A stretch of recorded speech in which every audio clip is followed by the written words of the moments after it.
reemplazar. Eduardo no está. Una cosa así, efectivamente, eso hay que decirlo. Eduardo está en Burgos, entonces no ha podido desplazarse hasta aquí. Pero de todas maneras, sí que a lo largo de la exposición sí que comentaré un poco cómo hemos hecho este libro a cuatro manos y cómo ha sido posible pues que repartirnos un poco el contenido, ¿no? No es fácil escribir un libro así a medias, porque en parte siempre surgen fricciones, problemas de método, de ideas acerca de lo que de cómo enfocarlo, etcétera. Pero bueno, eso ya lo hablamos. Muy bien.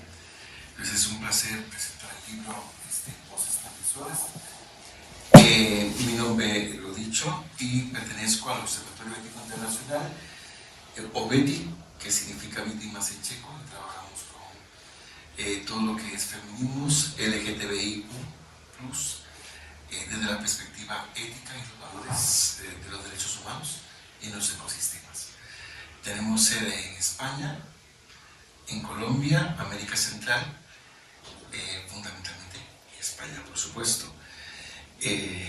Tenemos una casa de acogida LGBT para mujeres lesbianas, transexuales y bisexuales de hace 25 años, ubicada en Puente Vallecas, y luego un sitio que reservamos para proteger su autonomía y su anonimato, y también violencias machistas, mujeres con violencia machista, migrantes y refugiadas.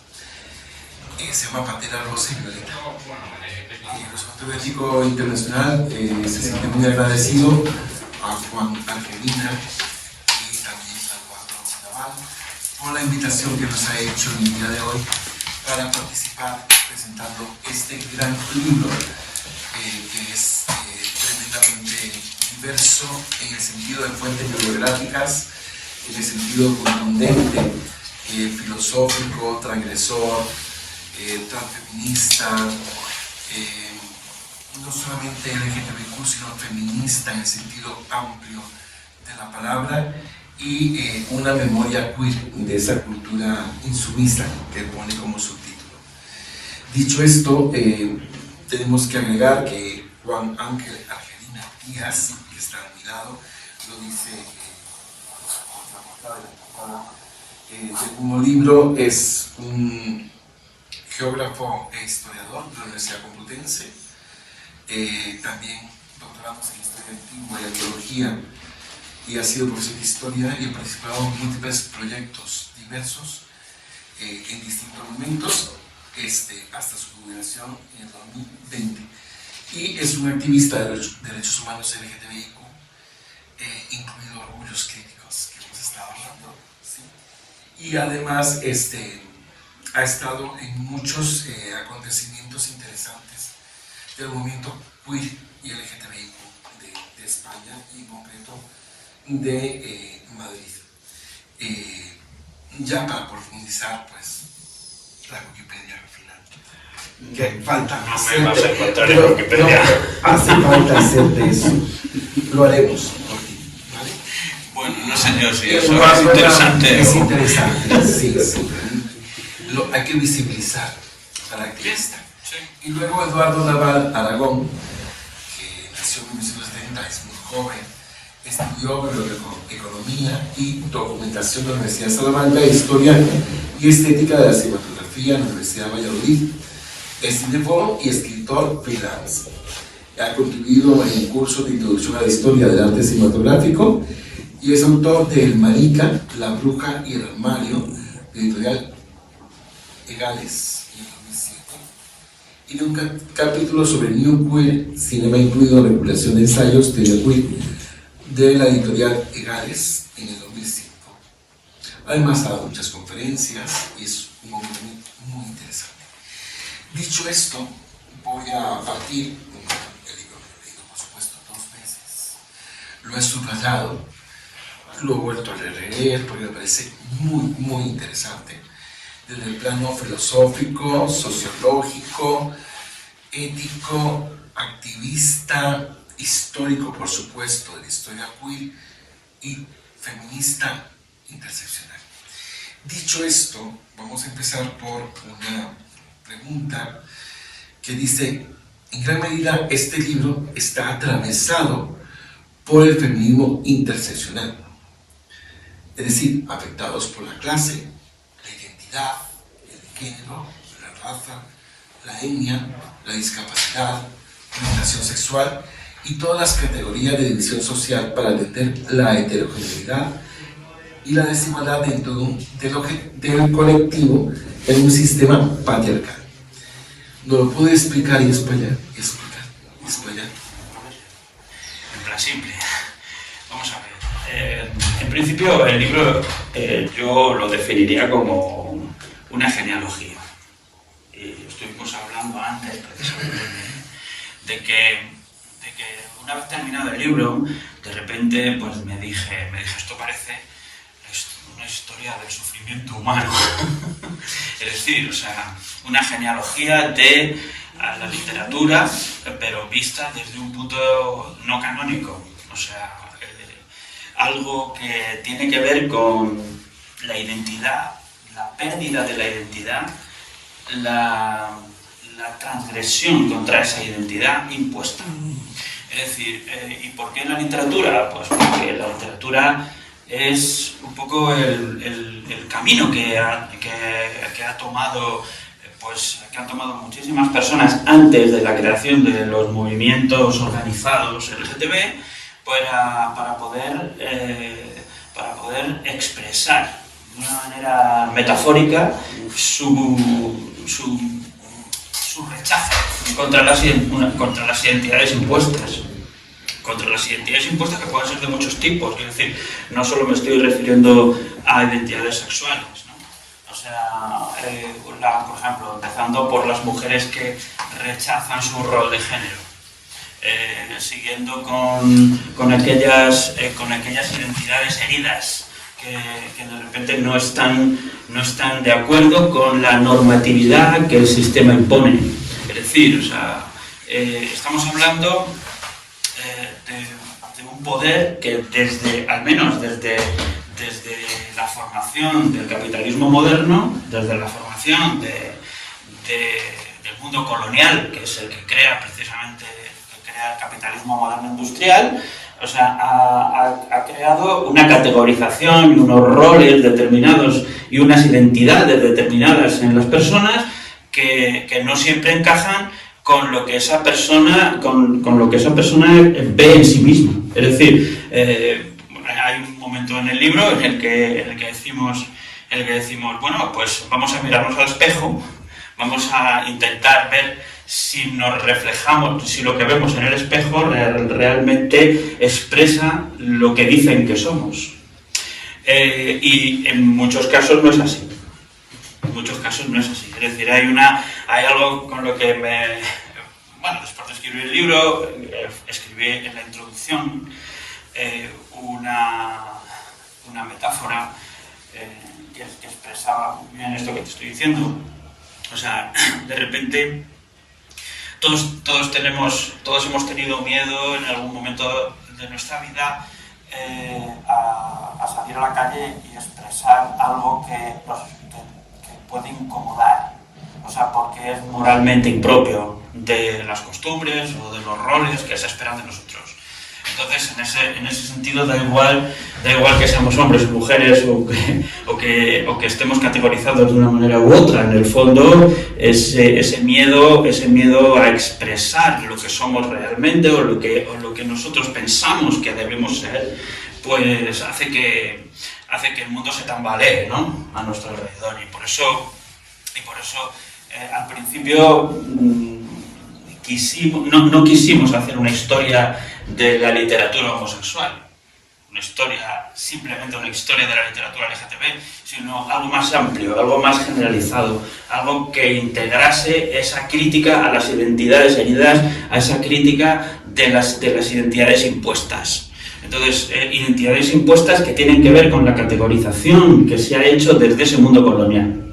Por ejemplo, cuando se impone el colonialismo, se impone una jerarquización racial. Una jerarquización que tiene que ver con la imposición de un modelo de progreso que se ha impuesto hasta hoy.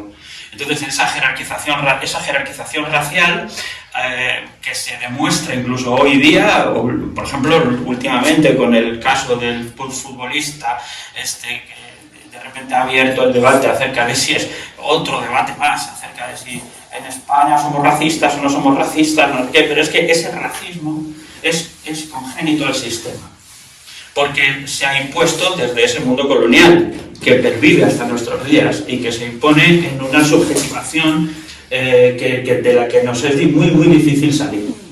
Entonces, pues, a partir de ahí establecemos, porque claro, ya que acotar el camino a seguir, ¿no? Entonces dijimos, bien, vamos a ver cómo a través de la literatura se ha hecho esta crítica. Y vimos que había que empezar con las mujeres, claro.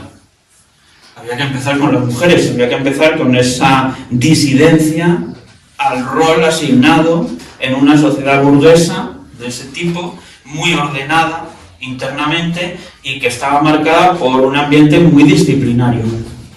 Entonces, en ese ámbito, pues vimos que la literatura fantástica había creado modelos no normativos que habían sido continuados en el tiempo y que yo no había visto tratados en otros manuales de literatura. Es decir, quizá nos ha quedado un libro anticanónico, es decir, una imagen de la historia de la literatura reciente contra el canon académico impuesto, ¿no?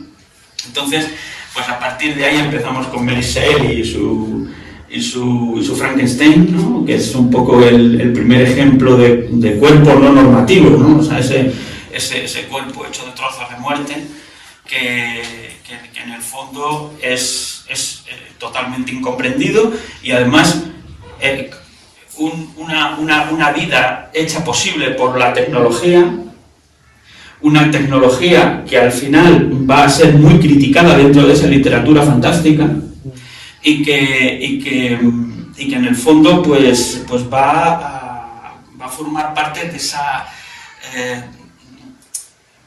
digamos que de esa descripción distópica que se crea desde ese mundo jerarquizado, colonial, que por ejemplo, o sea, estoy pensando en que la obra literaria que expresa con más crudeza esa...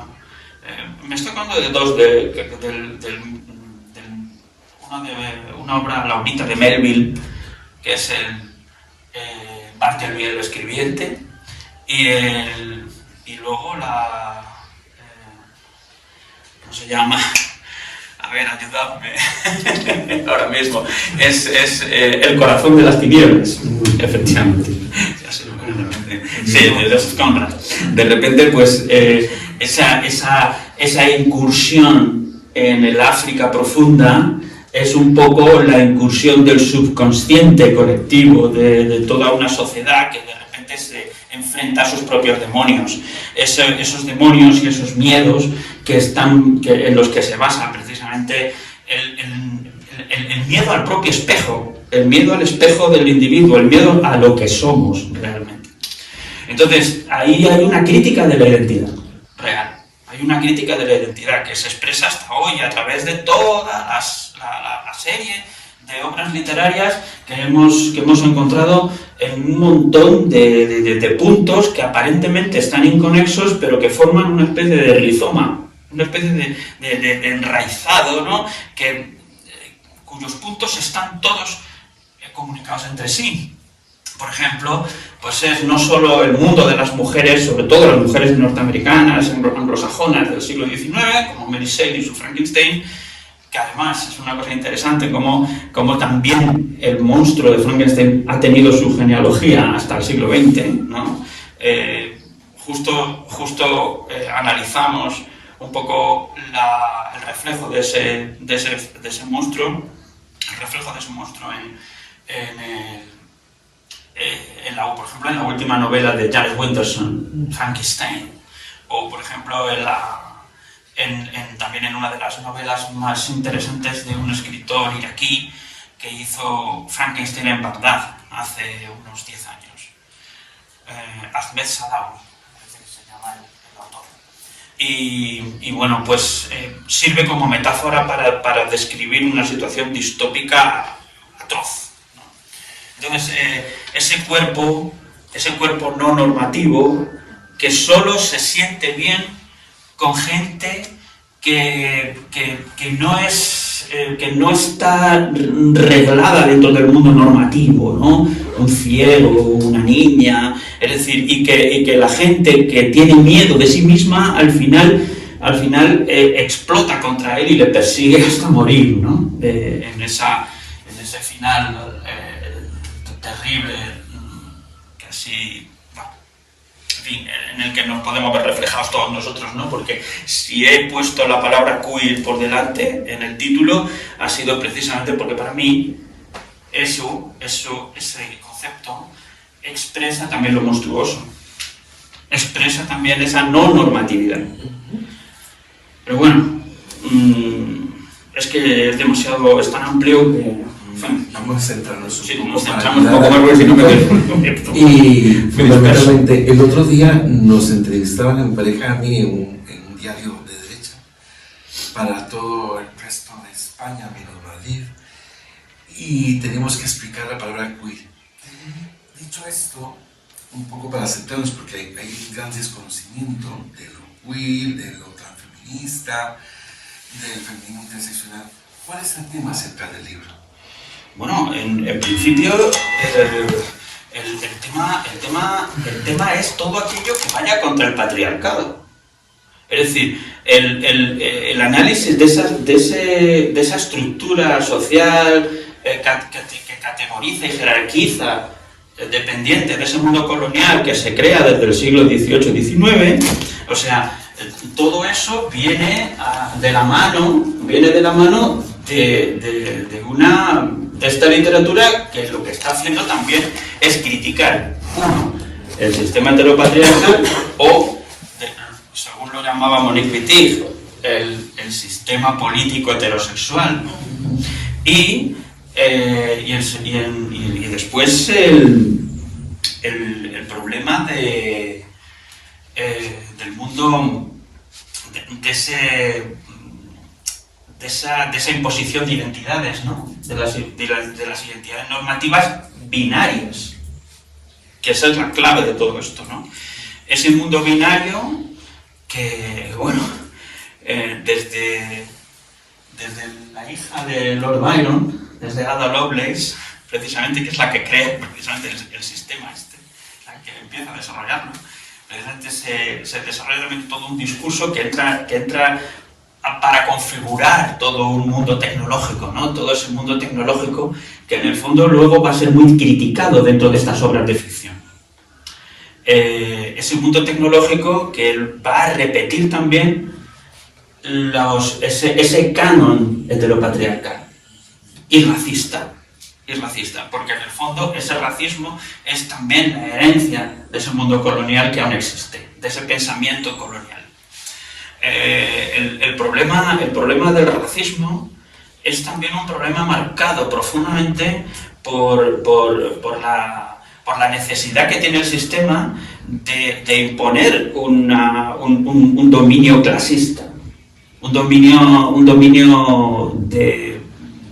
Por ejemplo, en España se hizo desde el siglo XVI con la pureza de sangre, desde el punto de vista religioso, ¿no? Se analizó, o sea, se vio cómo la sociedad, la única manera que había de disciplinarla era ordenarla de una manera racial, de una manera racista, es como una especie de apartheid, ¿no? O sea, y eso lleva también a una disciplina sexual, a un orden disciplinario en lo sexual y en todos los ámbitos, ¿no?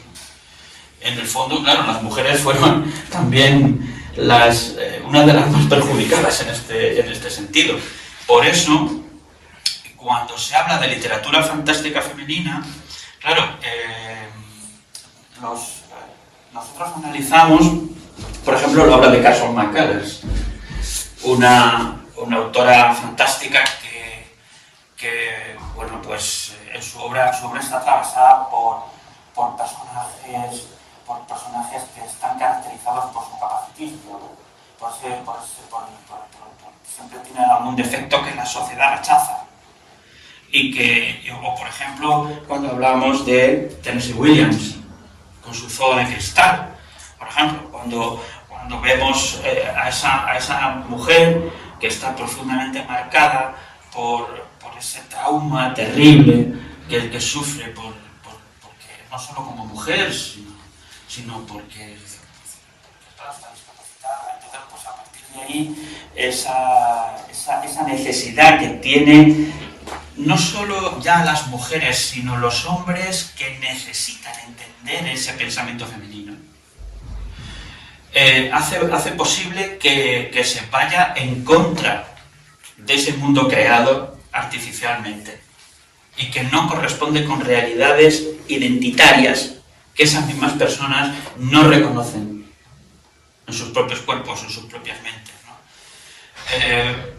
Habría que esperar a la Segunda Guerra Mundial y a los campos de exterminio para ver cómo un escritor como Primo Levi de repente es capaz de escribir algo como mi cuerpo ya no es mi cuerpo, ¿no? O sea, cómo ya uno no se puede identificar con su propio cuerpo porque su propio cuerpo ha sido desposeído de cualquier tipo de identidad, de cualquier tipo de libertad. Entonces, a partir de ahí, bueno, pues nosotros estamos después, igual que escribió Giorgio Agamben, ¿no? Cuando escribió Lo que queda de Auschwitz, ¿no? Diciendo, bueno, pues ¿y ahora a partir de aquí qué? ¿De qué estamos hablando? O sea, la crítica al sistema pues ha continuado ya no solo metafóricamente, ¿no? Ahora somos capaces de ser más directos en ese tema, pero claro, nosotros lo que queríamos en el libro era describir cómo podía enfrentarse una persona que no normativa cuando no existía ningún tipo de organización ni de estructura teórica para poder entender lo que estaba pasando. Entonces, porque claro, para eso eso lo hablaba con Gracia Trujillo cuando publicó su Feminismo queer es para todo el mundo, ¿no? El tema en cuestión era no describir cómo se estaban produciendo las oposiciones contra las identidades binarias en un mundo en el que ya se había empezado la transgresión organizada, sino qué pasaba anteriormente, y hacer una genealogía de aquello hasta el proceso de organización de esa estructura contra la biopolítica, que diría Foucault, ¿no? Entonces el aspecto fundamental para nosotros era ver cómo la literatura respondía a esto, porque no existía otra manera de oposición. Fundamentalmente había que leer entre líneas, había que ser un detective que leyese entre líneas, y de eso pues los que estudian la literatura lo saben mejor que yo. Es decir, el problema fundamental es saber interpretar a través de los textos literarios, a partir de las ficciones, cuál es qué es lo que se quiere decir realmente, ¿no? Hay que hacer una doble lectura o triple lectura de esos textos. Por ejemplo, cuando Ursula K. Le Guin escribe La mano izquierda de la oscuridad, pues entonces nos preguntamos qué quiere decir cuando está hablando de un mundo en el que las personas pueden cambiar de género a voluntad. O por ejemplo, cuando una escritora afroamericana como Octavia Butler pues escribe un cuento como Blood Child, que no traduzco porque resulta que es interesante esta ambigüedad en inglés, ¿no? Porque Blood Child puede interpretarse como niño o niña. Y entonces, pues, aquí no sé exactamente cómo se ha traducido el cuento, qué género le han dado. Hijas de sangre, ¿no? Qué bueno. Una idea feminista buscaba inconsciente. Ya, pero esa no es, yo pienso personalmente que esa no es la intención de la autora. La intención de la autora era expresamente crear esa ambigüedad. Entonces la idea de Bloodchild es ver cómo a través de una obra de ciencia ficción, como ver esos seres extraterrestres que de repente actúan como parásitos que se integran en el cuerpo masculino para que el cuerpo masculino pueda dar a luz, pueda parir otros monstruos extraterrestres. No son las mujeres las que paren a los extraterrestres, sino los hombres, ¿no? Entonces, pues, ¿qué quiere decir? ¿Cuál es la doble o triple lectura que se puede hacer de esta literatura fantástica? A eso nos referimos en el libro. Bien. Al escucharte me ha venido a la mente conformación y deformación, las dos cosas.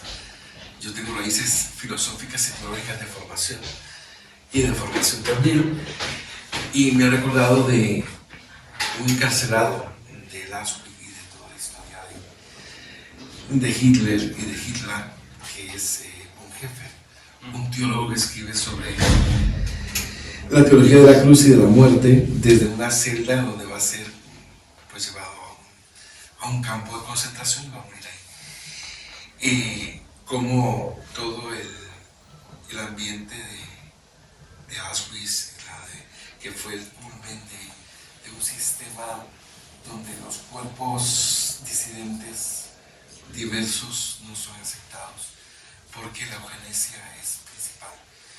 Y estamos en una época yo creo que de eugenesia social, muy sutil o no sutil. Dicho esto, este libro es muy importante, lo considero así de verdad, y de corazón lo digo. ¿Cuál es el objetivo al final y cuáles son los objetivos específicos de este libro? ¿Qué persigue en el trasfondo? Bueno, sin duda aquí hay varias cosas. Bueno, yo creo que lo que ha trascendido por mi parte, Eduardo tendría que dar su opinión en esto, pero en principio por mi parte ha salido aquí mi vena educativa. Porque bueno, después de un montón de años trabajando en educación, mi vena pedagógica ha salido aquí. Entonces el libro por eso, una de las cosas que parece es un manual. Es un manual, ¿no? Entonces, bueno, pues vale, pero en principio no quería tanto que fuese así desde un principio, o sea, no pretendía que fuese un manual. Ojalá y hubiera sido un poco más rabioso en ese sentido. Me hubiera gustado que fuese más directo, como Ética Marica, por ejemplo, ¿no? Como el libro de Paco Vidarte, o quizá un poco pues como el de Gracia Trujillo también, que hablando sobre los movimientos de los 90 y los 80, 90 y 2000, pues no sé, ya sí se moja mucho porque estuvo muy implicada en ello, ¿no? Pero claro, o sea, yo también estuve implicado en ello, pero un poco, claro, quizá era radical, ¿no? Cuenta esa parte porque la gente no lo sabe. Sí, bueno, es que la historia de la Radical Gay, bueno, para mí fue un proceso formativo, ¿no? Fue un proceso de intenso, de performatividad, más que nada, sí, porque en parte, una de las cosas más interesantes y la que más me gustaba de esa época es que utilizábamos lo queer antes de lo queer, porque nadie citaba eso como queer, pero en realidad lo que estábamos haciendo es algo que después sería definido como tal. Y eso es una cosa muy curiosa, porque en esa época lo que estábamos haciendo era imitar lo que estaba haciendo ACT UP en Francia, en aquella época, que era utilizar la performatividad, la performance, etcétera, como en una actitud política muy radical para lograr para lograr que el mensaje fuera directo, ¿no? Fuera visto como algo extraño, como algo radical, pero al mismo tiempo algo que encendiese la curiosidad frente a lo que estábamos haciendo, ¿no? Frente a lo que estaba haciendo ACT UP allí o en Estados Unidos. O sea, porque además había gente que estaban en comunicación directa con ACTAP en aquel momento, y entonces se traían muchas cosas de allá y se hacían aquí. Por ejemplo, pues recuerdo una performance, una actividad famosa en aquel momento, que fue la concentración que se hizo frente del Ministerio de Sanidad. No me acuerdo efectivamente el año, creo que fue en el 96, sí. Y que resultó bastante intensa porque claro, de repente pues manchamos con manos rojas toda la fachada del Ministerio de Sanidad. Creo que con carteles, estábamos exponiendo carteles que decían el ministerio tiene las manos manchadas de sangre, criticando precisamente la política frente a la pandemia del ministerio, sobre todo por lo que estaba ocurriendo en las cárceles, en los hospitales, con la atención médica, etc.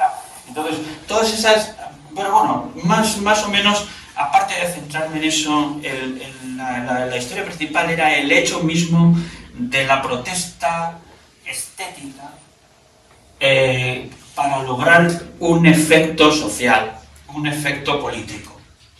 Y eso es lo que el libro... A mí me gustaría que el libro fuera algo así, pero no lo es, porque el libro entra dentro de un sistema capitalista en el que consumista, en el que ahora yo tengo que hacer de expositor y tengo que exponer aquí dentro de un sistema arreglado y tengo que vender el libro y firmarlo, etc. Entonces, bueno, pues y estar aquí dentro de uno de los pequeños templos del consumo que, a pesar de ser pues alternativo, digámoslo así, alternativo, pero digamos que ya es muy difícil salirse del canon, salirse de lo que es ya la norma. Pero, sin embargo, la transgresión sigue siendo eso. Estamos dentro de la norma y por eso la transgredimos. Si no estuviéramos dentro de la norma, no habría transgresión. Dicho esto, ¿consideras que es transgresor, entonces, en el sentido amplio de la palabra, el libro? ¿Por qué? Vamos a ver. Porque el libro va contra el canon. O digamos que es un anticanon. Digamos que tampoco quería hacer una historia lineal y una historia al uso. Entonces, por eso no le quise llamar historia. El libro no se titula Una historia queer de la cultura, sino una memoria. Porque en el fondo, la memoria, nosotros no memorizamos, no recordamos siguiendo una linealidad. Recordamos cosas yendo directamente al punto que queremos recordar. Es decir, por ejemplo, siempre decimos, cuando iba yo al colegio, ¿cuándo íbamos al colegio? Hace tiempo atrás, mucho tiempo atrás. Es decir, no se sabe. En el fondo o sea, yo como historiador quería alejarme de lo que significara una linealidad progresiva. Y eso también es una forma de transgresión contra esa forma de hacer historia tradicional, ¿no?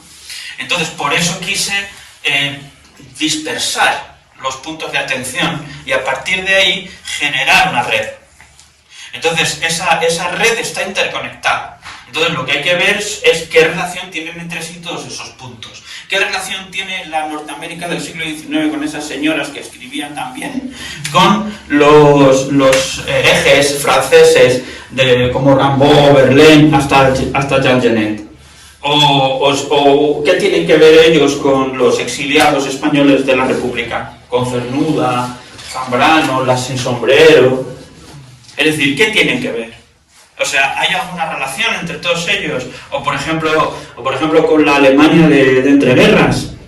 Es decir, con los estudios sexuales de Magnus Hirschfeld a principios del siglo XX. Algo verdaderamente, eso sí que fue transgresor, eso sí que fue algo realmente renovador, o sea, algo que no se había visto hasta entonces. O sea, la primera vez que se pedía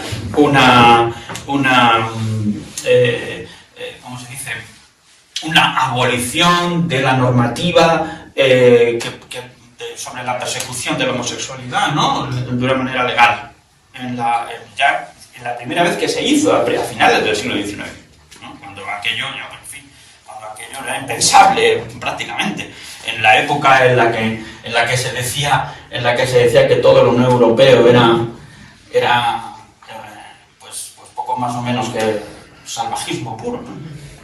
En definitiva, pues claro, todo eso que aún no se ha acabado, vuelvo a decir, que aún no se ha acabado. Ahora pensamos en aquello como si fuera una cosa olvidada, como si fuera una cosa del pasado. Sin embargo, todavía seguimos pensando que mucha gente subsahariana es salvaje. Todavía lo seguimos pensando. Es decir, entonces, bueno, si ahora hiciéramos una encuesta en la calle para preguntarle a la gente qué es lo que piensan de África, de repente a mucha gente le costaría pensar que África es un continente incluso, ¿eh? Entonces, bien, entonces el libro, ¿qué motivación o cuáles son sus fines? Pues bueno, primero que lo leáis. Por supuesto. Quizá una de las cosas más importantes es precisamente construir esa genealogía, construir esa nueva genealogía, porque en el fondo es eso. O sea, vamos a partir de una crítica a la manipulación de la memoria, que esa es una clave. Es decir, por ejemplo, y luego me haces la siguiente pregunta, ya lo digo. Mira, el tema que Eduardo me decía, bueno, vamos a hacer una historia de lo que pasó antes de Stonewall, ¿no? Antes de Stonewall, en el 69. Le dije, vale, bien, vamos a hacerlo antes de Stonewall, pero es que resulta que Stonewall mismo ya ya es otra manipulación histórica. Porque resulta que dicen, bueno, este es el origen del movimiento LGTB, de toda esta tal, pero es que resulta que nos hemos olvidado que las que se enfrentaron a la policía en Stonewall eran trans y latinas, más señas. Entonces, bueno, pues entonces hay que mantener viva ese espíritu crítico, ¿no? Ese espíritu crítico, a pesar de que nosotros no hablamos de Stonewall aquí, pero en el fondo de lo que se trata es de iniciar esa especie de... somos los pepitos grillos, ¿no? de esta movida. Y entonces decir, bueno, pues vamos a hablar de la genealogía, de la crítica de las identidades normativas, etcétera, y para ello vamos a hacer algo transgresor, de lo que muy poca gente ha hablado. Entonces no hay que hacer una historia al uso, como las he visto muchas. Hay que intentar hacer una nueva lectura de la literatura que todos conocemos. Entonces, ¿qué vamos a hacer al respecto? Primero, recuperar voces olvidadas, perdidas, gente que ha sido expulsada del canon, que fue expulsada del canon. Por ejemplo, ¿quién ha oído hablar de Miguel Espinosa? O de Agustín Gómez Arcos, por ejemplo. Ahora se vuelven a editar, por ejemplo, ¿no? En Cabaret Voltaire se ha editado mucho de Agustín Gómez Arcos, etcétera. Miguel Espinosa no sé si se ha reeditado, pero en definitiva es gente que en su día pues sufrió en sus carnes la expulsión de su... Por ejemplo, Miguel Espinosa fue profesor universitario y tuvo que ganarse la vida después como vendedor ambulante, ¿no? O sea, es decir, hay que recuperar la memoria de todas estas personas y hacer una nueva lectura de escritores muy conocidos, pero que no han sido tratados desde ese punto de vista más extraño, más queer, como yo lo he tratado, ¿no? Te voy a interrumpir porque luego ya hablaste de queer, entonces la pregunta ¿es queer tu libro? ¿Es transfeminista tu libro? ¿Es feminista tu libro? ¿Y por qué? Bueno, vamos a ver, desde el momento en que es antipatriarcal, ya es no solo feminista, es transfeminista. Quiere decir, o sea, nos apostamos optamos por una lectura antiacadémica en ese sentido. Por lo tanto, por eso sí es pero no es de ese feminismo, digamos, ¿cómo se llama? ¿Cómo lo llaman? A ese feminismo que podía aparecer incluso dentro del autobús de Hazte Oír. Del TERF, efectivamente, del TERF. O sea, pues claro, o sea, hay que hacer una crítica de eso, ¿no? No se puede ser esencialista, no se puede, ¿no? Hay que abrir el abanico, ¿no? Y intentar que bueno, pues a esa crítica de la identidad normativa, pues metamos pues toda la libertad posible. Porque en el fondo, vamos a ver, nosotros tenemos tres elementos que conforman las tres patas del libro, que son, por una parte, la memoria, de la que os he hablado un poco, la identidad, o la crítica de la identidad normativa, la crítica de esas identidades heridas a lo largo del tiempo, la transgresión misma, esas tres patas, y luego entre ese triángulo, yo establezco la libertad. La libertad está en medio de ese triángulo, no está en las copas ni en las cervezas. O sea, en el fondo de lo que se trata es de encontrar precisamente ese espacio de libertad en la crítica a la norma, a la que estamos ya, que está metida ya en el tuétano de nuestra mente. De eso trata. Estoy muy contento porque está la autora de Ana Marcela Montanaro, que es autora de Feminismo decolonial. Y la pregunta tiene que ver con eso. ¿Es decolonial o eurocéntrico o etnocéntrico el libro? ¿Por qué no? ¿Por qué sí? Vale. Pues mira, eso es es para continuar con algo que te dije antes y que tenía que ver con lo que hablamos Eduardo y yo. A ver, porque Eduardo decía, bueno, vamos a hacerlo y nos paramos en Stonewall. Y paramos en el 69. Y yo decía, bueno, pero es que hay que meter, y por eso escribí los dos últimos capítulos, precisamente por eso, hay que meter la literatura de frontera, hay que meter lo que pasa en los márgenes, hay que meter también esa literatura, que es el penúltimo capítulo del libro, esa literatura del mundo colonial, anticolonial, ¿no? ¿Qué pasa en ese mundo? ¿Qué es lo que ocurre con la literatura del tercer mundo? Porque claro, ya habíamos hablado de las identidades perdidas en el exilio, en los exilios. Porque claro, ¿cuántos tipos de exilios? Sexilios, ¿no?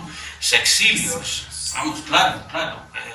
El exilio de Cernuda era un sexilio. El exilio de Elena Fortún era un sexilio. Las sin sombrero, muchas sin sombrero, eran sexiliadas también. Pero, claro, como mujeres y como lesbianas, por ejemplo. Sí, el caso de Elena Fortún es paradigmático. O aquellos que vivían en lugares pequeños y se tuvieron que ir de sus pequeños pueblos, ¿no? A las ciudades, que son también sexilios. Entonces, claro, pues, pero de eso no se habla. De eso no se habla. Es decir, identidades heridas, identidades perdidas. Bueno, el problema era hablar de cómo el mundo colonial había afectado a esa pérdida de identidad. Entonces, pues yo recordé varios detalles importantes. Por ejemplo, en el 2014, estuve en la presentación del libro de Abdellah Taya, Infieles, en la Casa Árabe. Hubo un momento de la exposición de su libro en la que Abdellah Taya decía que claro, cada vez que volvía a Marruecos, él vive en París, pero claro, o sea, él decía que en su país natal, en Marruecos, no se atrevía a hablar de homosexualidad. Pero vamos, o sea, pero todo el mundo lo sabía, porque él no vamos, es público, ¿no? Pero claro, o sea, él recordaba un detalle que ocurrió en una de sus conferencias. Entonces se levantó una mujer que estaba presente en el público y dijo, bueno, pero usted, ¿por qué siempre está hablando de homosexualidad? ¿Por qué está hablando de que si es homosexual, de que no sé qué? Cállese ya de una vez. O sea, porque no importa, eso no nos importa. Entonces él dijo que ante esa agresión, prácticamente, él se quedó sin palabras. No pudo responder, se quedó mudo. Entonces, que eso le hizo recordar todas las agresiones que había sufrido y cómo eso había tenido en él un efecto verdaderamente fuerte en su literatura.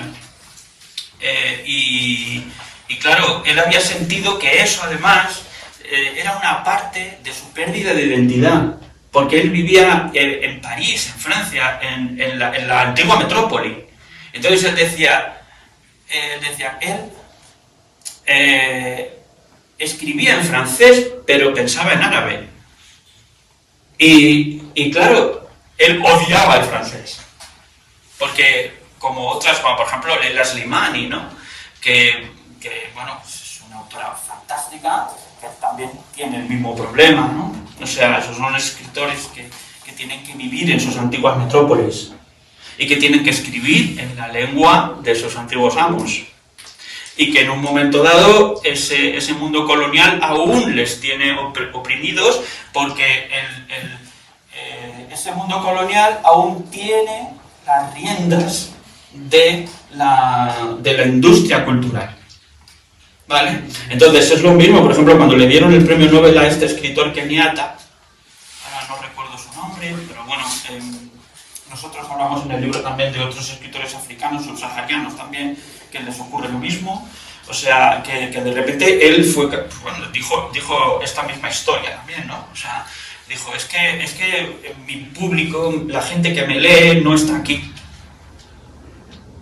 La gente que me lee está en Europa, en Estados Unidos, etc. Es decir, o sea, en este actual mundo de Internet y tal, seguimos a decir, las comunicaciones son más rápidas, son más fluidas, etc., pero en el fondo seguimos viviendo con la misma separación, en la misma separación. O, por ejemplo, yo hablo de los escritores de frontera en México, ¿no? Los escritores de la frontera de México con Estados Unidos, donde se ha establecido una forma de ver la vida realmente terrible, ¿no? Ahí está, por ejemplo, Sayak Valencia, o Gloria Zaldúa, o las... ¿cómo se llama este hombre? No recuerdo su nombre. Pero estos personajes que viven entre dos mundos, y la violencia, los feminicidios, todo ese mundo les afecta en su propia identidad. Ya no se sabe, ellos mismos están en un mundo ambiguo en el que no saben dónde dirigirse, ¿no? Están creando algo nuevo también, están creando un mundo nuevo. Es decir, Sayak Valencia, por ejemplo, hablaba de los feminicidios como una nueva forma de, vamos diciendo, o sea, no sobre los feminicidios en sí mismos, sino la trascendencia que tiene, la forma de actuar contra los feminicidios de las mujeres que viven allí, ha hecho que se cree una nueva cultura de protesta, ¿no? Algo diferente, distinto a lo que se ha visto hasta ahora, culturalmente hablando. Hablo de poetas, por ejemplo, que hacen una expresión pública, culturalmente hablando, de todo el problema del feminicidio en las calles, por ejemplo. O de la denuncia que se hace de cómo el capitalismo actúa precisamente contra estas poblaciones. Eso también forma parte del libro. Es decir, que el libro es desmitificador, entonces. Sí. Yo lo quise terminar así. Quise terminar el libro de esta manera. O sea, porque me dije, no basta con hacer una historia, simplemente antes de Stonewall, no basta con hacer simplemente una genealogía de lo que pasaba desde Mary Shelley, desde aquel Frankenstein hasta los herejes franceses del siglo XX, etcétera. No, hasta Genet y compañía. No. Hay que ver cómo se hereda todo eso, cómo se proyecta todo eso en esas nuevas formas de realización de cultura en las fronteras de nuestro mundo. O sea, la pregunta que yo me hice en un principio es: ¿se puede hablar actualmente de transgresión? ¿Dónde está la transgresión? ¿Somos realmente transgresores? ¿Nosotros somos transgresores? ¿Podemos ser transgresores dentro de nuestro mundo civilizado e integrado perfectamente con un mundo LGTB perfectamente ya moderado? ¿Vale? O sea, no, o sea, porque nosotros tenemos la obligación también de, igual que se ha hecho, por ejemplo, en el Festival de Eurovisión, por ejemplo. O sea, a ver, o sea, ¿por qué no denunciamos? Bueno, hay gente que lo denuncia, pero desde luego parece políticamente incorrecto denunciar el blanqueamiento, el pinkwashing de la política israelí, por ejemplo. ¿Por qué no lo hacemos? O sea, eso es también un proceso decolonial. También hay eso, un proceso decolonial, porque el propio Estado de Israel es un Estado colonial. No vamos a engañar. Es decir, de repente ahí entra también el racismo, ¿no? Porque claro, o sea, de repente decimos, también es políticamente incorrecto denunciar cómo tenemos que oponernos a la guerra de Ucrania, pero oponerse a los bombardeos israelíes en Gaza y contra los palestinos no parece tan políticamente correcto, ¿no? O sea, ahí está la clave en esto. Entonces, el problema está en que precisamente por eso no nos podemos limitar a la comunidad LGTB. No podemos, porque la comunidad LGTB también nos traiciona. Esto también es importante. Bueno, hablando de traiciones, traiciones, movimientos heteronormativos que al final se blanquean, etc. ¿Cuáles son las mayores influencias bibliográficas que tienes de autoras y autores dentro del libro? ¿Información bibliográfica? No, influencia. La influencia, pero ¿en qué sentido? La influencia... Influencia bibliográfica, es decir, tanto bibliográfica como también de sentires a nivel de influencia de pensamiento de autores y autoras. Bueno, yo ya conocía, para mí escribir el libro ha sido descubrir también muchas autoras que yo no había leído. Pero bueno, ya te digo que yo no vengo de la literatura. O sea, yo provengo de la historia, del estudio de la historia, ¿no? Entonces, pues, quizá no sea tan buen analista literario, sino casi soy un investigador histórico en ese sentido, y esta era la primera vez que me metía de lleno dentro de un análisis literario. Entonces, pues eso, quizá el libro adolece, quizá eso a lo mejor el lector es el que lo tiene que poner, ¿no? Un análisis literario un poquito más profundo. Yo hago más, es verdad que eso es una cosa que pues ya que me he explayado más, yo hago más un contexto histórico, yo hago más un análisis del contexto histórico de esa literatura y trato de hacer una lectura interna de esos textos más como documentos que como obras literarias, porque es mi deformación profesional. Quiero decir que como historiador todo lo trato como un documento. Yo, además, dentro de la historia me he formado como arqueólogo, entonces claro, pues utilizo la investigación histórica también como análisis de los textos como objetos.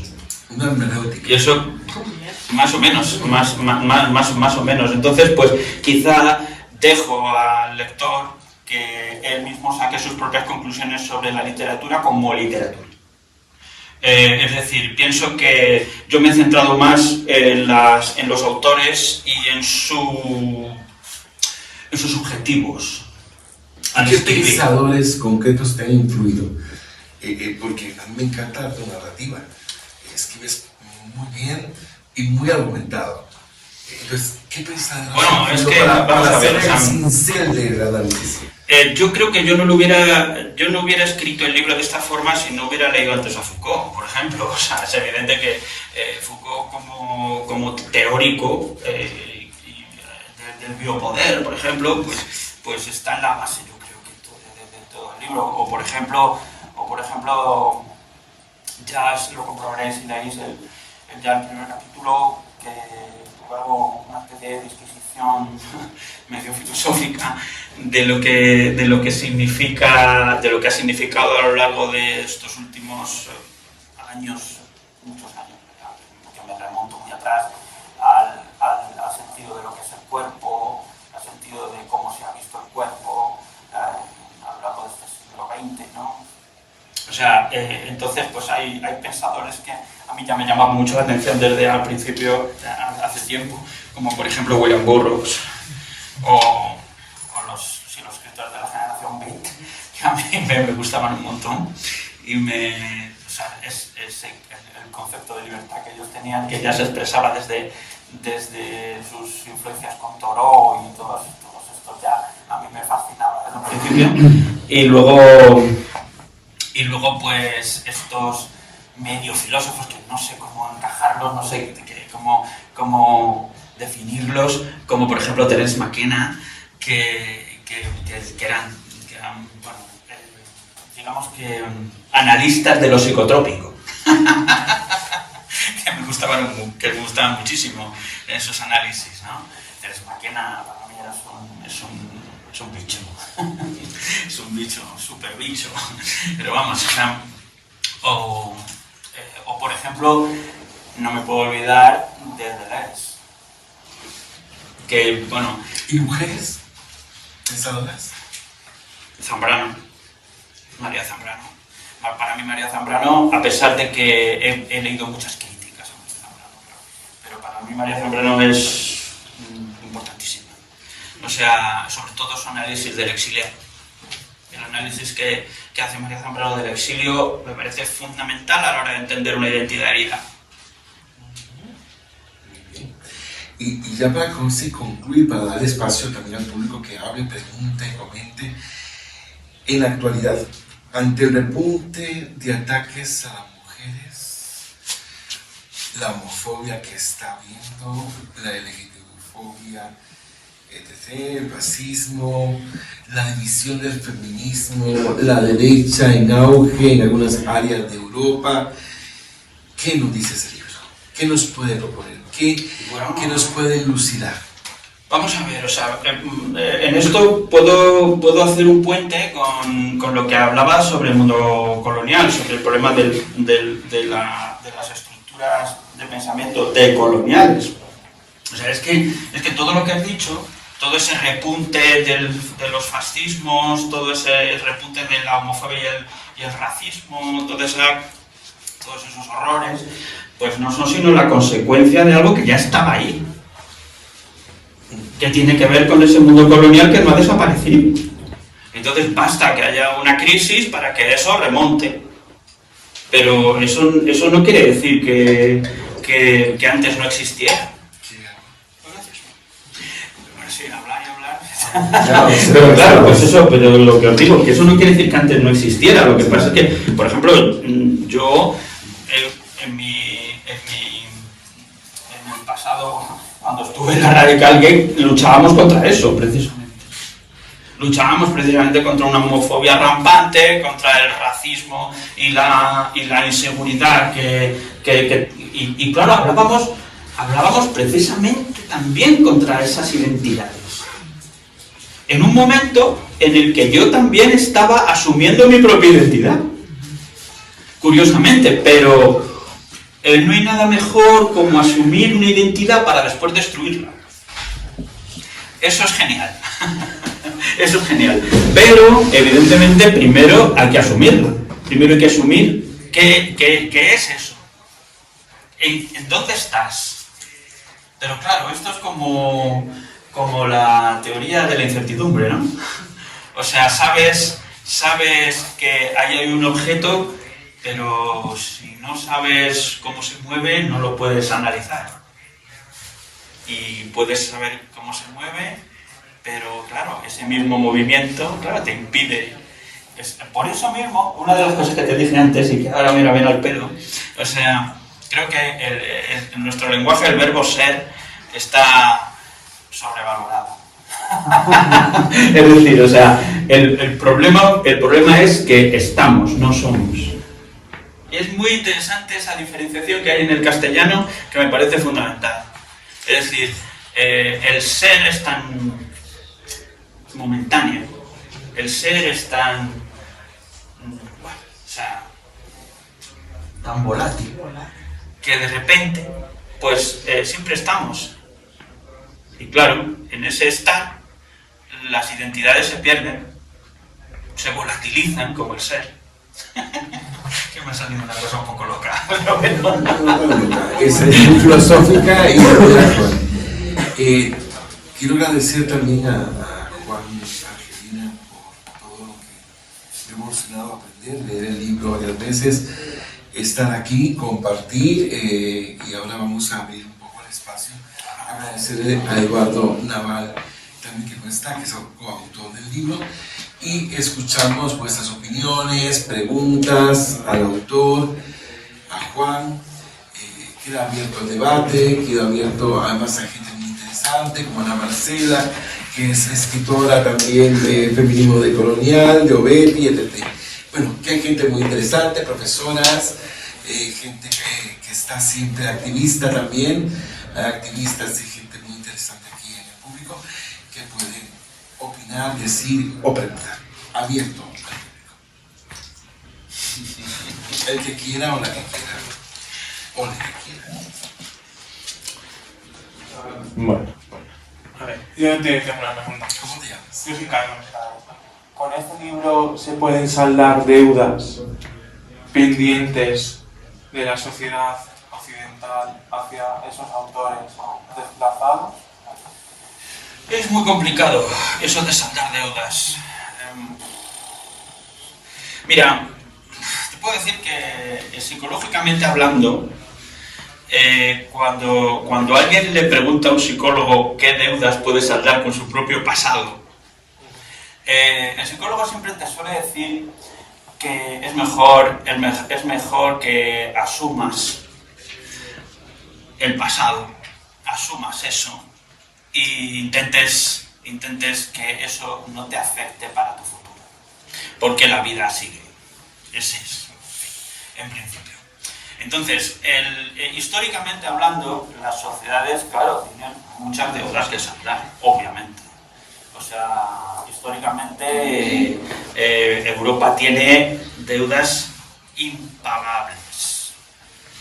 Entonces, deudas, además, o sea, hemos hablado de los campos de exterminio, hemos hablado de la colonización, o sea, pero además es que estamos en una época donde esa colonización, esos campos de exterminio, esa historia tan atroz, es muy reciente, es excesivamente reciente.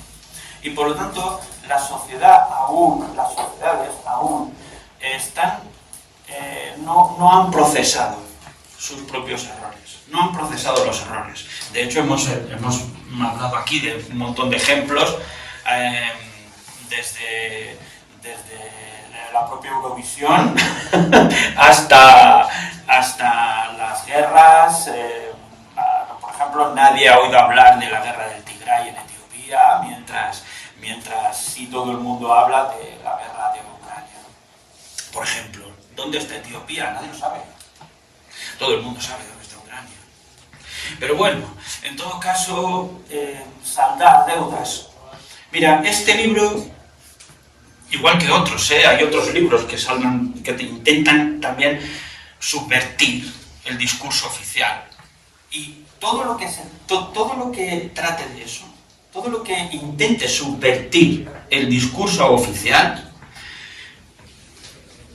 da un paso más para intentar que la sociedad occidental sea un poquito mejor. Es decir, creo fundamentalmente que la sociedad occidental pues no puede saldar las deudas, no puede, es imposible que salde esas deudas.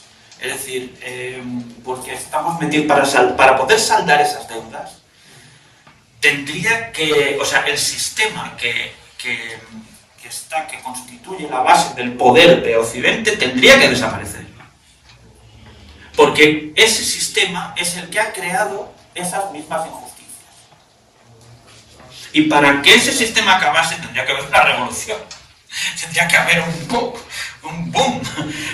Claro, entonces pues esa implosión no se, vamos, o sea, yo creo que será la naturaleza la que nos dé el toque final, ¿no? No seremos nosotros. Y por lo tanto, quizá quien quiera aprender, que aprenda, ¿no? Porque es que nosotros no solo hemos hecho daño a las sociedades no europeas, sino que también nos hemos hecho daño a nosotros mismos, en nuestras propias sociedades.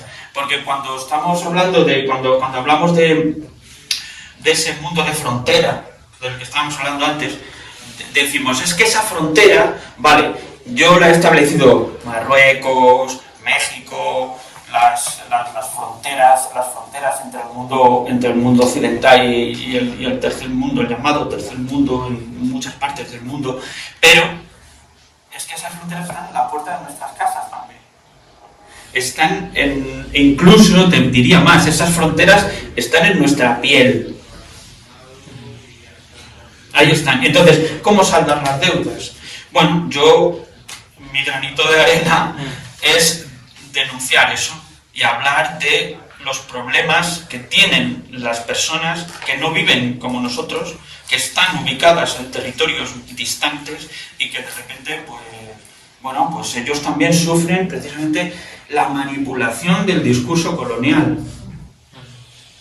Y luego otra cosa, hablas del libro de Trujillo, sí, del feminismo queer. ¿Qué influencias ha tenido ese libro en ti y en la redacción del libro? Bueno, mira, a ver, yo ya tenía escrito gran parte del libro cuando apareció el suyo. Y me ayudó a cambiar el enfoque de varios capítulos. O sea, creo que, y se lo dije a ella personalmente, creo que los dos libros son muy compatibles, porque nuestro libro termina en el momento en que su libro empieza. Ella hace un análisis del movimiento queer, feminista y de las movilizaciones LGTB a partir de los años 70-80 y nosotros acabamos en ese momento. Además, ella se especializa, más bien el libro se especializa en el caso español más que nada, y sin embargo yo me voy hacia otros escenarios, ¿no? O sea, busco muchos los países europeos, en el pasado me voy al Berlín de entreguerras, a la Francia del siglo XIX, a las escritoras norteamericanas también del siglo XIX, ¿cómo se llama esto? A la Italia de Pasolini o a la España de la Guerra Civil. Pero sin embargo, cuando hablo del presente, me voy hacia las fronteras, ¿no? Al tercer mundo, a África o a Asia, ¿no? Pero me queda mucho por ver. El análisis de Trujillo me pareció fantástico, me pareció muy bueno, era absolutamente necesario. Y sobre todo en un momento como este, en el que lo queer estaba muy denostado. Quiero decir, o sea, incluso ahora. Quiero decir, la palabra queer ha sido verdaderamente, o sea, es muy triste ver cómo yo he tenido discusiones horribles con gente que no entendía por qué ponía la palabra queer en el título, ¿no? Entonces, pues, me pareció muy bien que ella también fuera valiente y dijese, esto es queer. Entonces, pues, ¿por qué no hacer? Para mí lo queer es un instrumento de análisis histórico perfectamente útil y muy valioso para precisamente hacer una historia anticanónica. Y desde ese punto de vista, Gracia Trujillo me hizo un favor.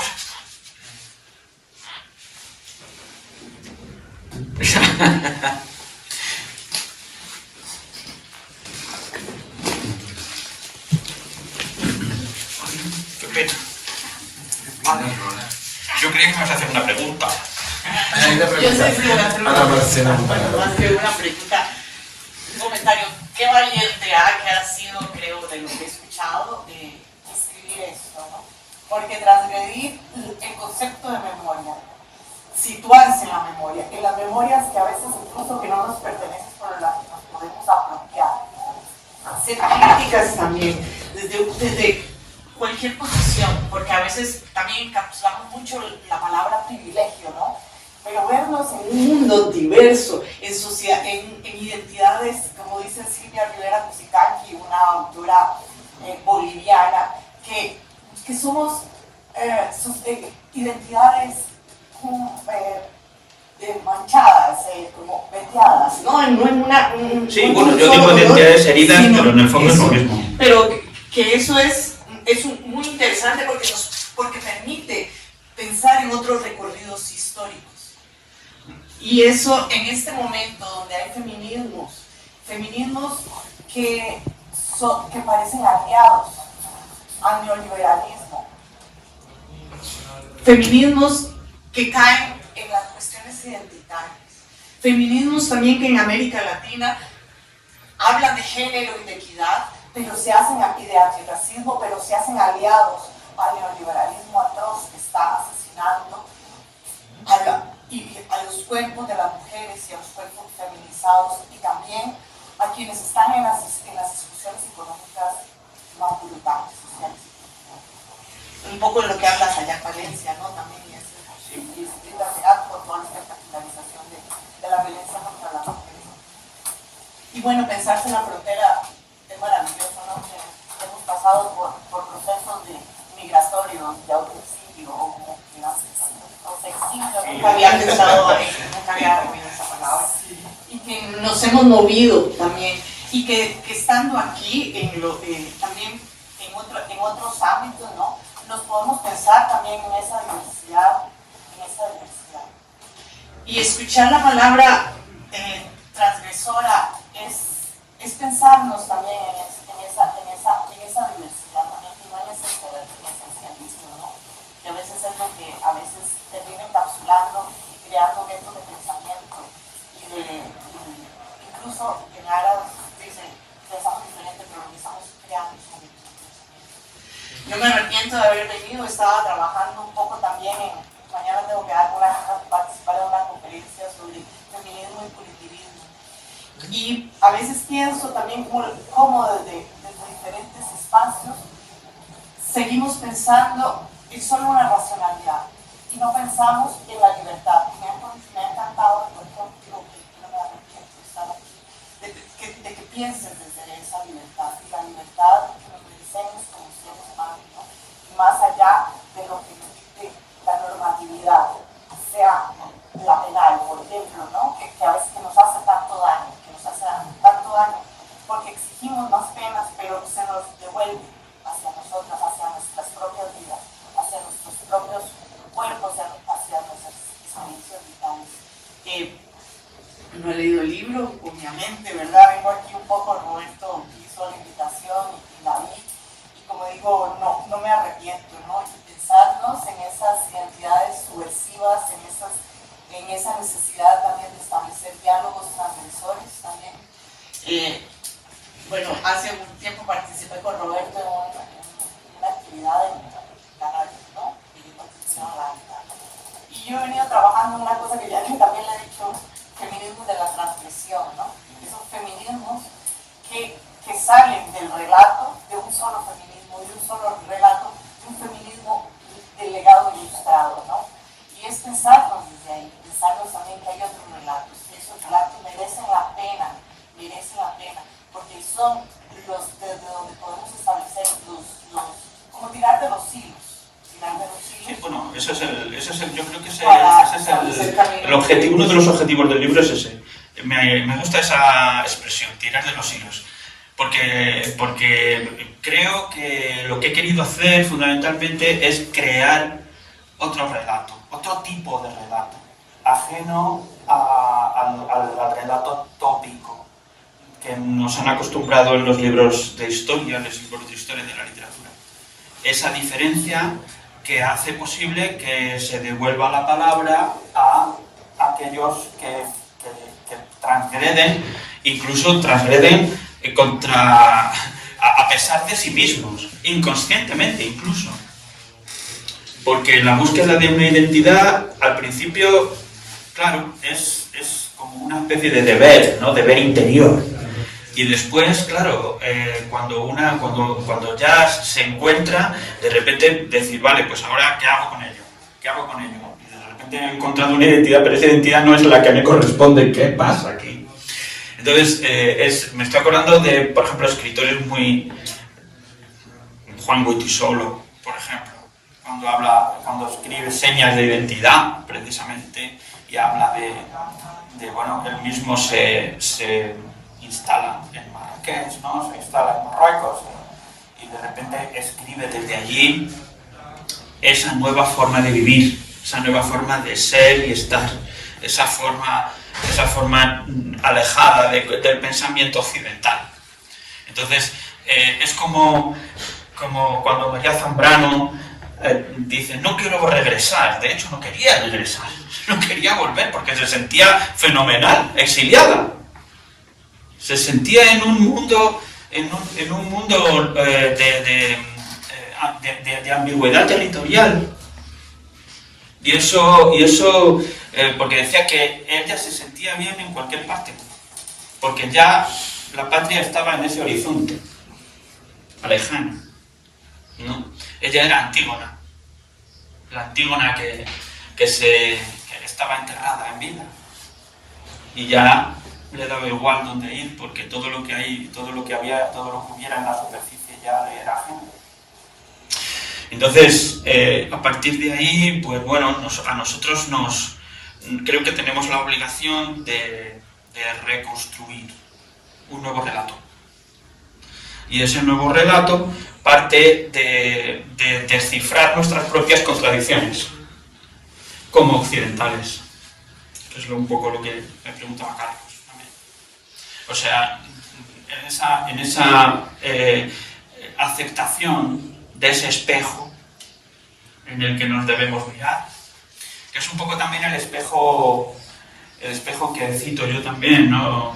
El espejo de Alicia, o el espejo que no es un espejo, pero yo lo considero como tal, el espejo de Gulliver cuando vuelve de esa tierra en la que ha sido libre, y cuando tiene que volver otra vez con su familia, ellos le devuelven el espejo de lo que es realmente, y ya no quiere saber nada de ellos, no quiere hablar con ellos, solo se siente bien con sus caballos.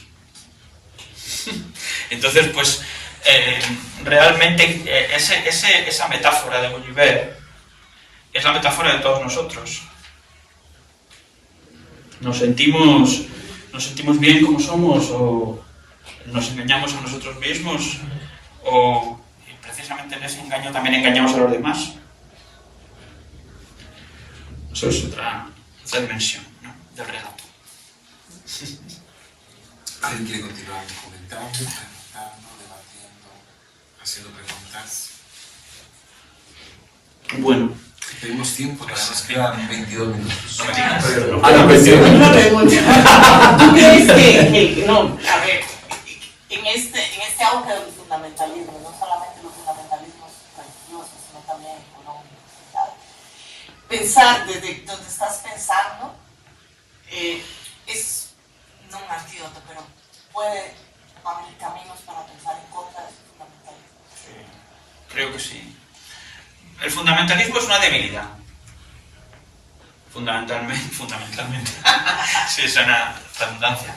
En fin, la idea del fundamentalismo es precisamente el último recurso de un sistema que está herido ya de entrada.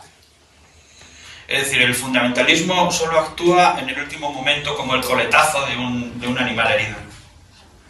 Entonces, a partir de allí, debemos saber dónde estamos y actuar en consecuencia. Porque, claro, es más peligroso ese animal herido en cualquier circunstancia y el fundamentalismo es mortal.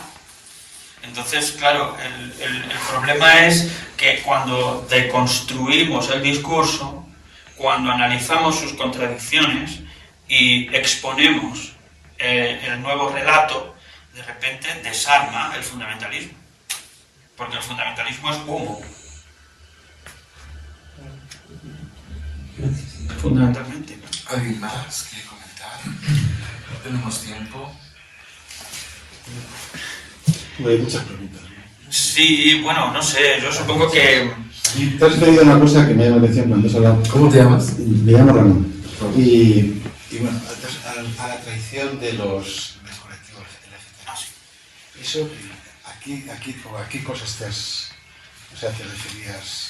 Con esa traición. Bueno, en definitiva, bueno, yo lo que considero una realidad es que el movimiento LGTB se ha vuelto conservador, fundamentalmente. O sea, ya no tiene ningún discurso transgresor. Entonces, desde ese punto de vista, si hablamos de la transgresión, pues debemos hablar de algo mucho más amplio. El movimiento LGTB es como las TERF. O sea, actualmente tiene, no hablo de todo el movimiento LGTB, pero en gran parte es esencialista. Entonces, pues no, ahora mismo, o sea, ya no estamos hablando de lo que fue el movimiento LGTB hace 30 años. Estamos hablando de un movimiento que ha conseguido, bueno, pues ser institucionalmente aceptado, integrarse dentro de un movimiento consumista, tanto cultural como económicamente en todos los sentidos, y que bueno, pues tiene esos mecanismos, tiene sus propios mecanismos de existencia institucional, o sea que entonces pues ha sido desarmado de su transgresión, está claro. Entonces, evidentemente lo que hay que intentar es sacar a ese movimiento de ese letargo y bueno, pues llevarle otra vez a una situación, a un ámbito en el que se ponga en contacto con otros movimientos antiidentitarios que se opongan al sistema tal y como está construido. Pero hoy por hoy, gran parte del movimiento LGTB se siente muy feliz y muy cómodo con lo que ha conseguido y con dónde está. Entonces, pues bien, o sea, gran parte, no digo todo, pero en fin, en definitiva, o sea, volvemos otra vez con la argumentación acerca de nuestra lo bien que nos sentimos siendo europeos, occidentales, libres, incluso siendo LGTB. Nos sentimos bien porque estamos en un mundo libre, democrático, feliz. Todo está bien. Republicanos juancarlistas. Claro. Entonces, pues desde ese punto de vista, pues ya está, no pasa nada. Se ha perdido ese sentido de lo transgresor. A eso me refiero. ¿Alguien más? Sí, Javier Bujarrabal. Miembro de OBETI y organizador del Ruido Crítico. Activista. Buenas tardes, gracias por el libro. No lo he podido leer, me parece así, pero quería hacerte una pregunta. ¿Cómo crees que realmente se puede utilizar la literatura y el conocimiento de este libro que habla de la memoria de las personas disidentes sexuales de género y cuerpo en diferentes épocas del mundo para que las nuevas generaciones queer, las nuevas generaciones disidencias sexuales, de género y cuerpo, puedan utilizarlo para relanzar, ¿no? Diferentes luchas críticas, no solo de las propias identidades, sino utilizar sus propias identidades o disidencias para luchar, para ayudar a otras luchas, para luchar por los derechos humanos, por los derechos sociales, por la sanidad pública, por la educación sexoafectiva. ¿Cómo crees que tu libro puede utilizarlo? Ya no las generaciones, vamos a decir un poquito más mayores, no creo que sean mayores, pero las personas más jóvenes, ¿no? Las personas que empiezan pues, a realizar un tránsito de género, que son personas hombres trans, mujeres trans, bueno, pues es muy interesante. no binarias. Vale, mira, en principio, dos cosas. La primera, como dije antes, que mi objetivo también era pedagógico, en definitiva, porque el libro tendría que ser un manual. En el fondo sí que estoy de acuerdo contigo en que el libro sí que puede ser útil, en ese sentido. Sí que puede ser útil, porque para mí, como investigador de la historia, para mí es importante hacer una deconstrucción del discurso de tal forma que ese nuevo discurso abra puertas a la deconstrucción de otros discursos. Eso es lo que me parece importante. Es decir, porque si hay algo que el capitalismo odia, es la historia. Odia el pasado. ¿Por qué? Porque el pasado es siempre cuestionador. El pasado cuestiona cosas, te hace preguntas. Entonces el problema es que el capitalismo te obliga a vivir en un presente constante y en un futuro inalcanzable. Entonces el consumo se hace siempre pensando en ese futuro que nunca llega, que nunca acaba de llegar, y por lo tanto el consumo se hace inacabable. Por lo tanto, mirar al pasado implica que tú te detienes en un momento a reflexionar.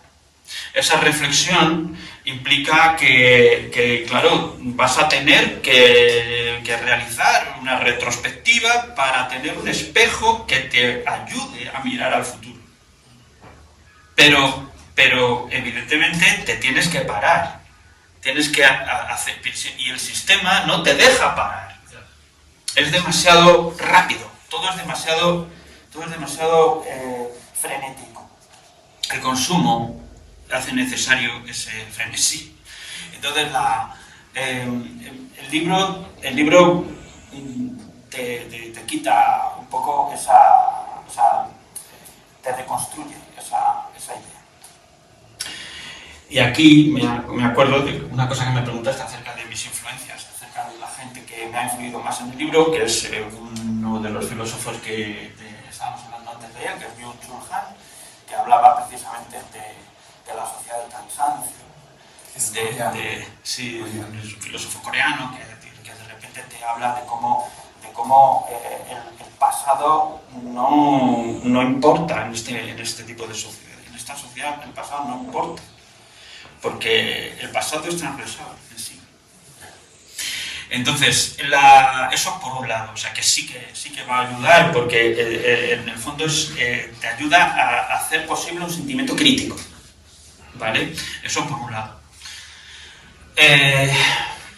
Vale, ahora mismo he perdido el hilo. A ver, porque sí había otra cosa que tenía en mente y se me ha... La educación.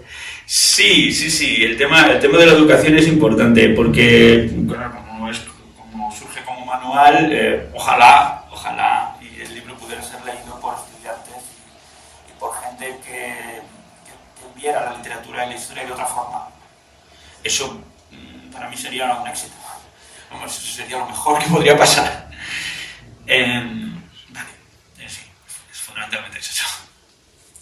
¿Alguna persona más? ¿Alguna persona? Bueno. Muchísimas gracias, Juan.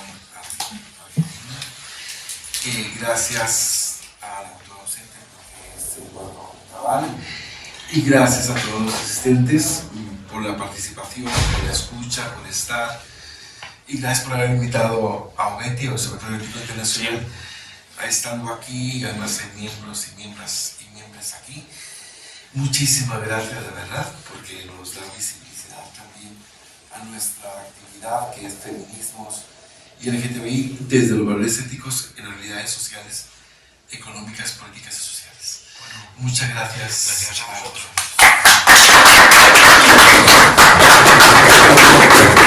Esa investigación y ese trabajo tan enorme que ha hecho. No, bueno, la verdad es que sí. Las pestañas. Gracias a vosotros, fundamentalmente porque sin vosotros no